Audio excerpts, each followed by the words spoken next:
Boa tarde a todos, é com grande prazer que hoje vamos fazer uma sessão muito especial, uma leitura muito especial preparada por Susan Roy, nossa âncora deste projeto de poesia ao meio-dia.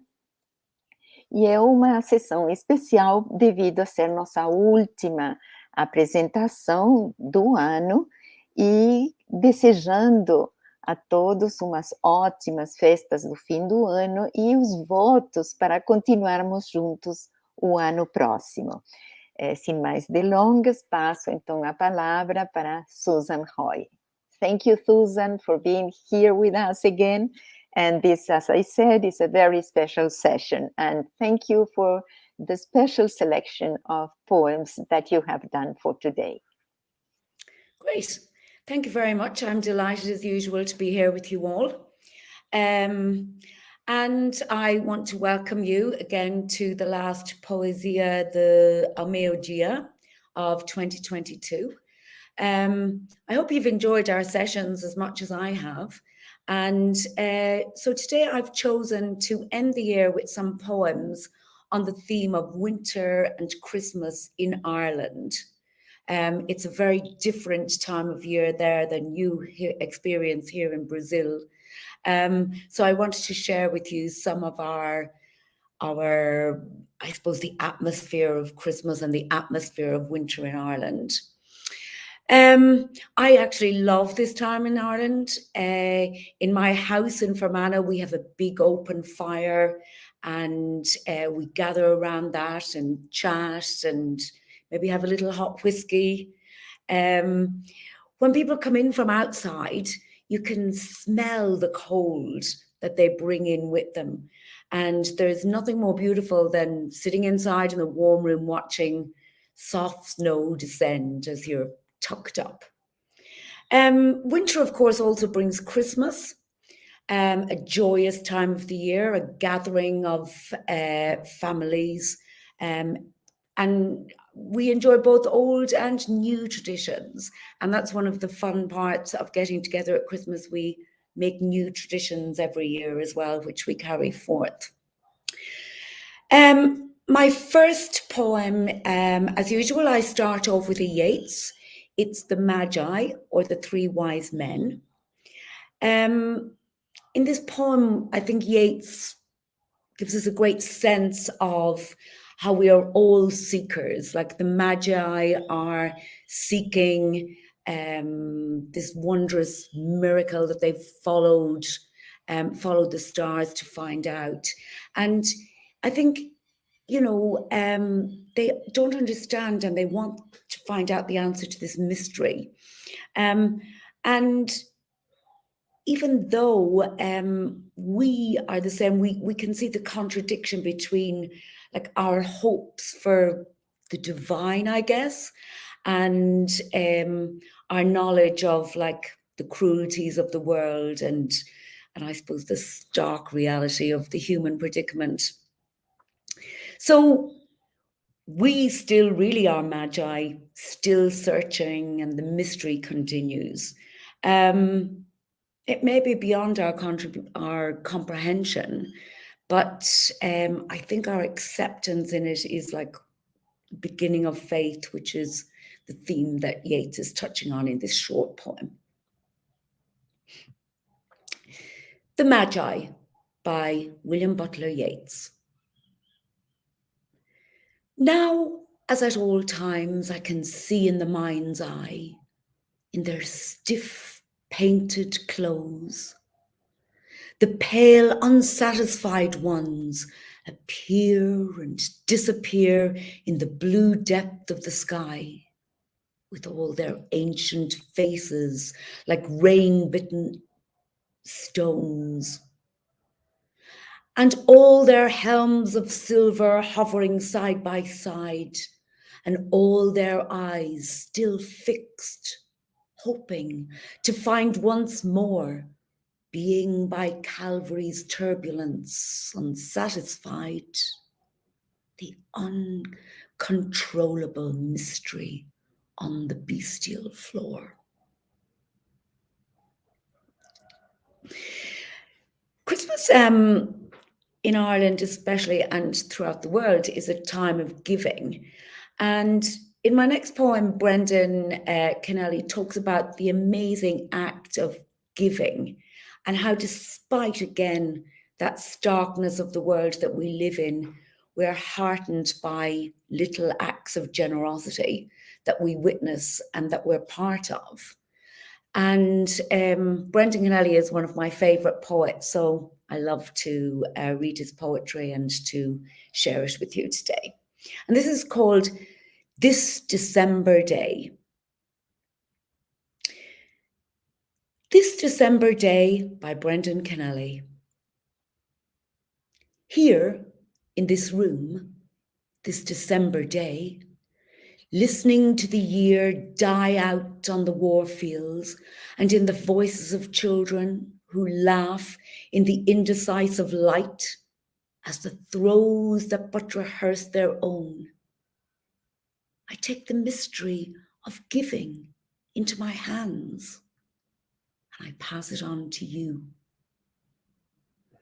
I give thanks to the giver of images, the reticent God who goes about his work determined to hold on to nothing, embarrassed at the prospect of possession.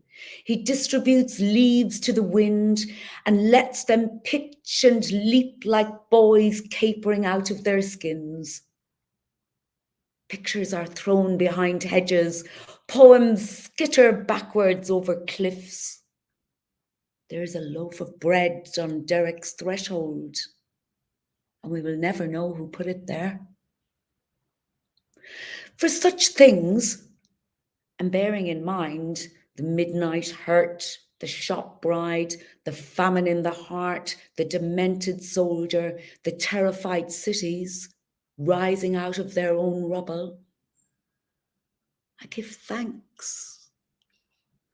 I listen to the sound of doors opening and closing in the street. They are like the heartbeats of this creator who gives everything away.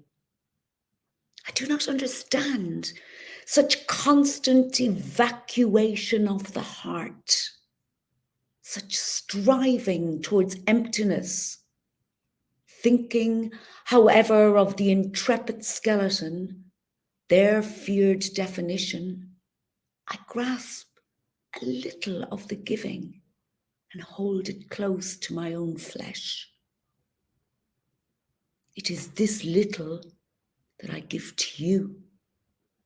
And now I want to walk out and witness the shadow of some ungraspable sweetness passing over the measureless squalor of man like a child's hand over my own face, or the exodus of swallows across the land. And I know it does not matter that I do not understand.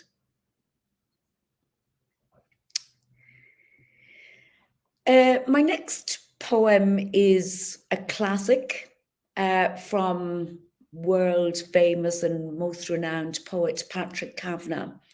Indeed, it was recently voted one of Ireland's favourite poems. It's called A Christmas Childhood. Patrick Kavanagh was a very plain and simple man with very little formal education who grew up in County Monaghan. My own dad was from County Monaghan, and though he missed out on formal education too, he loved Patrick Kavanagh. My family name is Lennon, and that is mentioned in this poem. And so today, I dedicate this poem to my dad, who died during a very cold and snowy winter 24 years ago. This one's for you, Dad. A Christmas Childhood by Patrick Kavanagh. One side of the potato pits was white with frost. How wonderful that was. How wonderful. And when we put our ears to the paling post, the music that came out was magical. The light between the ricks of hay and straw was a hole in heaven's gable. An apple tree with its December glinting fruit we saw. Oh, you, Eve, were the world that tempted me. To eat the knowledge that grew in clay and death the germ within it. Now and then I can remember something of gay garden and that childhood's again. The tracks of cattle to a drinking place, a grey stone lying sideways in a ditch, or any common sight, the transfigured face of a beauty that the world did not touch. My father played the melodeon outside our gate. There were stars in the morning east, and they danced to his music. Across the wild bogs his melodeon called, to Lennons and Callans. As I pulled my trousers on in a hurry, I knew something strange had happened. Outside the cowhouse, my mother made the music of milking. The light of her stable lamp was a star, and the frost of Bethlehem made it twinkle. A water hen screeched in the bog. Mass-going feet crunched the wafer ice on the potholes. Somebody wistfully twisted the bellows wheel. My child poet picked out the letters on the grey stone. In silver, the wonder of a Christmas townland, the winking glitter of a frosty dawn. Cassiopeia was over Cassidy's hanging hill. I looked, and 3 whin bushes rode across the horizon. The 3 wise kings.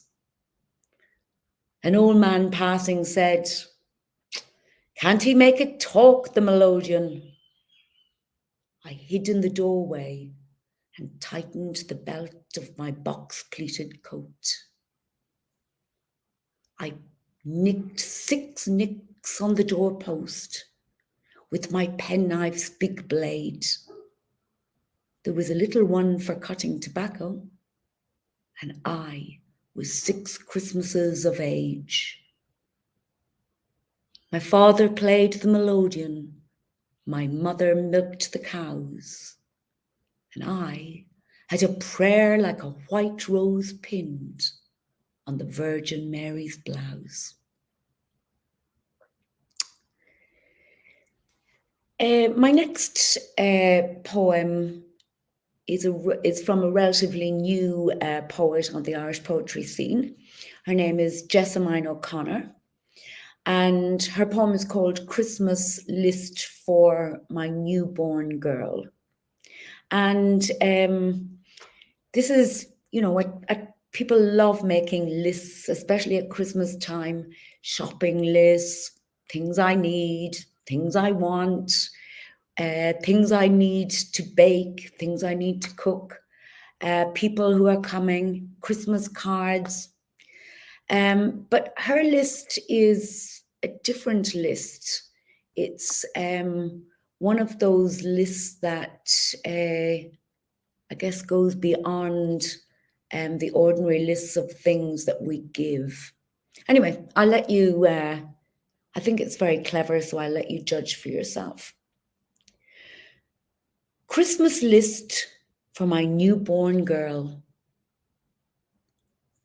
Botox, vajazzles, spray tan, collagen, foundation, blusher, shadow, liner, stick-on lashes, and antiperspirant, perfume, body spray, deodorant, facelift, tummy tuck, magic knickers, padded bra, corset, silicone implants, waxed legs, shaved armpits, plucked eyebrows, a Brazilian, detox, diet, diet, diet, teeth whitening and bleaching, liposuction, colonic irrigation, pedicure, manicure, laser hair removal, cosmetic gynecology.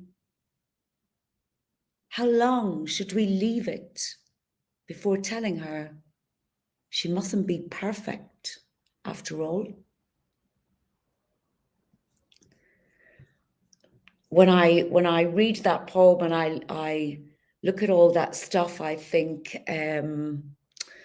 like women, we do so much to ourselves, and I guess for ourselves and for especially other women, because most of the time I don't think men notice so much of these things. Although my mom is very funny to watch television with, because she loves to comment on everything she sees. And one of her favorite comments is, "Oh dear, the men are worse than the women these days. They don't know what they'll do next with their hair. Look at it. Spikes and gel and shaven and half shaven." So I guess, but I still think they have a bit to do to catch up on us. My next poem is called Wintering by Paul Perry. And I chose this because it's the exact opposite of an Irish winter. The setting is in Florida. And because I have also myself spent so many winters and Christmases overseas in the sunshine, in Brazil, in many different places in Africa. And Christmas for us is very strange in that climate, but it's also lovely. I have to say that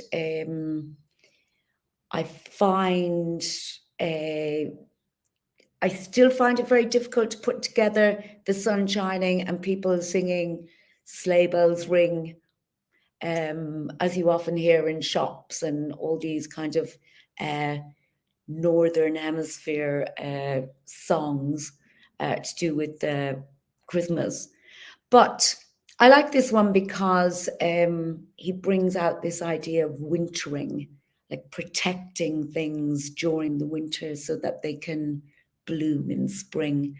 And it's like in winter what we do in Ireland, where it's dark and we protect ourselves with warm houses and heavy clothes, and it's an inside time. But then the spring comes and we burst forth like flowers, I guess. His image in this poem is the image of the orchids. So very nice. Again, Paul Perry is a relatively new Irish writer on the scene, but he's getting a lot of recognition for his work. That was my last year in Florida, illegal and thinking of marriage as one way to stay. Sleepless nights of argument and indecision. And to keep us going, I worked a cash job at an orchid farm. Long hours in the sun, poor in paradise, the heat on my back, drilling for a living. I worked with a Mexican man, my man Victor, the orchid keeper called him. Friendly and amused at the affluent couples who came to purchase the rich, ornate dreams. We buried a dead owl together. I remember that. And my body aching in the sun, floating home to argue.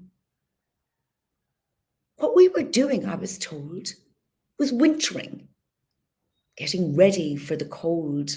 It's indiscretion, it's disregard, nailing sheets of plastic onto a wooden frame, hammering and drilling and sweating to protect the fragile flowers and their steel interiors, their engineered hearts and worth. That is already a long time ago. Its contradictions apparent, wintering in sunshine, the past still growing towards the light. I think of them now as some sort of emblem of that past. Ghostly orchids shedding their gracious petals as we winter here ourselves, batten down the hatches and wait for whatever storm is coming, whatever calamity the cold has to offer us, in the same way the orchids do. I suppose, waiting through winter to emerge with budding, fantastical and colourful insistence to wake and to remind us to be nothing less than amazed.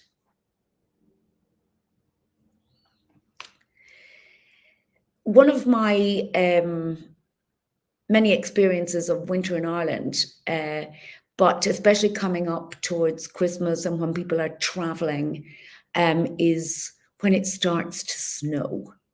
And in Ireland, although we're used to having snow, we are not capable of dealing with it.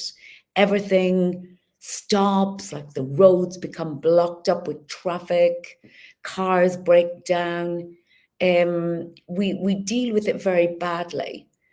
But it's also a beautiful sight when you're driving in the darkness on country roads, small country roads in Ireland, and you see the snow coming down in the headlights and the wipers flushing it away. And snow brings with it this calmness and quietness and atmosphere of peace, practically. And I love this next poem. It's called Winter Petals by Eilish Carcione. She's an Irish poet living in Cork. And again, it's about her drive to collect a puppy, which is something that I know from the past experiences. No amount of snow would have allowed me to put off that journey to collect a puppy if my children had anything to do with it. And she sounds a little bit like them. Winter Petals by Eilish Carcione. You promised to bring me to Ahabulog, although snow was forecast. It started as we drove east. Winter petals fluttering from an open envelope of sky. We got lost as darkness fell on white ribbed moonlight, scattering from a page of words. You had no choice but to stop and ask for directions at a run-down pink house in Macroom, with a step down to the door, where a gap-toothed woman in an apron sheltered from the bitter squalls, and a man with a frizzy beard and quartz-cold eyes tapped my window with his stick and called you back. We continued the elastic band bends to the farm, crossing the frozen field to the outhouse, the wind blowing hard. I lifted the puppy from the straw, tasting its wet blackberry snout. We returned the twisty roads, past Kennelly, the wind howling and blowing the car around the valleys. Snowflakes like changeling, hands on the windscreen, willing us homeward.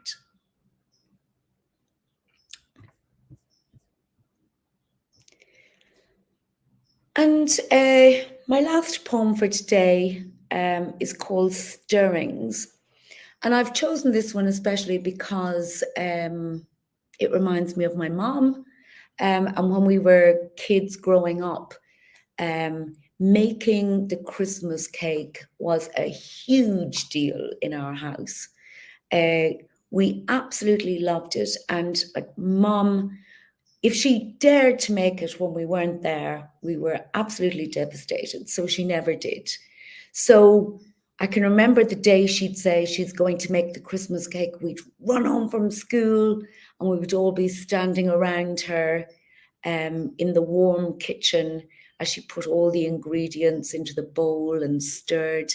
And in Ireland, we have different traditions that you need to stir your Christmas cake and make a wish, and you need to close your eyes and think about what the next year will bring, and put all that goodness into the cake as well. And the smells of it and the licking the spoon. There were 5 of us children, and we all fought over who would lick the spoon, who would scrape the bowl. Because in those days growing up, we didn't have a huge amount of cakes and shop bought things in our house. So the Christmas cake was a big deal. And at the end of this poem as well, which my mother would always say, you know, we really had to watch out that the oven was at the right temperature. It wasn't in too long, because if that cake burned or flopped, you wouldn't be able to make another one because they were too expensive to make. But I love this poem. I think it captures all that sense of preparing and family gathering. And I can see us all now around the table making our Christmas cake. Stirrings by Maura Malone. Mid-December, and the stirrings of excitement hang lightly on the air. Trees pirouetting towards a grey-white sky, strings of multicoloured lights that rainbow streets, flash spirits back to childhood Christmas Eves, when front room windows shimmered in the faith of those who still believed in Santa Claus and God. Mid-November, and the pantry groaned with raisins, sultanas, currants. Our eyes as big as cherries glowed on baking day. Mum fluffed the marge and sugar into quiffs. When she turned to check the recipe, we'd finger scoop the mixture into our mouths, relishing the rich, buttery grit. Then a spoon of treacle, coiling down in a thin snake. A lemon rind that sprayed its summer on the air, and almonds slithering out of their skins like fish. Mesmerized, we watched the sifting snow, the perfect yolks meandering out of shape. Witches of the cauldron, we stirred our wishes in. Then Mum would grease and line the base. Sheets of brown paper stood as barricades against the threat of too much heat. Placing her offering on the center of the oven, she'd bless herself and say, "If a cake as rich as that should ever flop, we could never afford to have replaced it." So that's my selection of poetry for today. I hope it gave you some feeling of winter, of Christmas for those of you who celebrate.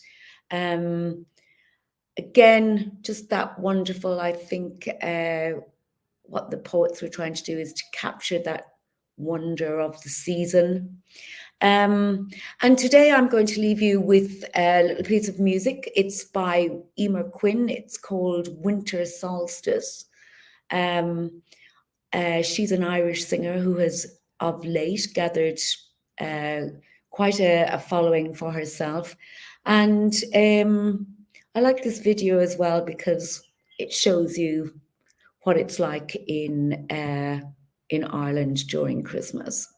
So again, I would like to thank you very, very much for being here with me today. I hope that you've enjoyed our poems, and I hope to see you all again in the new year. So for the meantime, take care, and I hope that all the blessings of the season fall on you and your families. So maybe we can have that little bit of music then, Laura, please.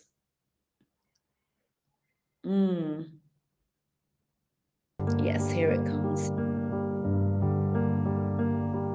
Should